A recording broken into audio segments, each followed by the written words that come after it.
Unë mendoj që Katovica de facto ekziston. Por ne nuk kemi një dokument. Po kjo nuk do të thotë se nuk ekziston Katovica. Pra, nuk do të thotë se regjimi komunist nuk ka marrë masa për të menduar se ç'do ndodhi pas nesh, ose Enver Hoxha apo drejtuesit, sepse ai edhe para se të viste përcaktoi gjithë arkitekturën drejtuese të shtetit. Kjo pastaj ngeli në dorë Ramizalis. Unë kam lexuar për shembull një dokument francez, pra francezët e kishin nuhat të gjë dhe thonin që regjimi komunist, Ramizalia e tjerë, po merr masa për të krijuar një leadership, sepse një pjesë të mirë të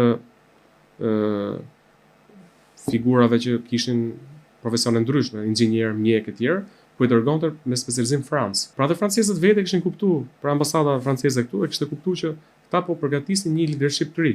Pra po i çonin Francë për kurse, për specializime që sepse Shqipëria edhe këto 30 sa vjet qeverisë kryesisht nga drejtues që kanë frankofon, që kanë kulturë franceze. Edhe ish shefi i shërbimit sekret shqiptar në një intervistë publike tregon që këta në vitet 70 kishin krijuar drejtorinë e agjentit konservuar. Po kjo është shumë vende të botës. Ka funksionuar si model. Që në rast se do binte regjimi, këta agjentët e fjetës të konservuar të dilin sken. Nuk ka rëndësi, ne po të shikojmë de facto, sepse në histori ka shumë marrëveshje edhe ndërkombëtare që janë nënshkruar por nuk janë zbatuar.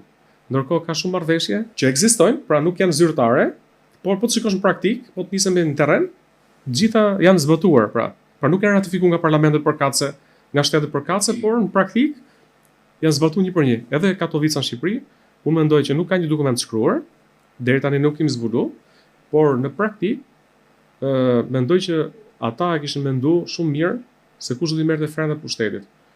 Që Ramizalia ka shpërnda para për të krijuar kapitalistët e parë në Shqipëri, kjo është diçka që mund të konfirmohet, sepse ka shumë biznesmen që u bën më vonë, që i dhan nga 200-300 $300 që fillonin hapet e para.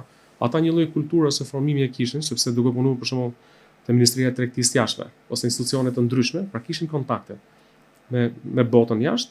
Mbasi era komunizmi janë edhe kapitalistët e parë në Shqipëri.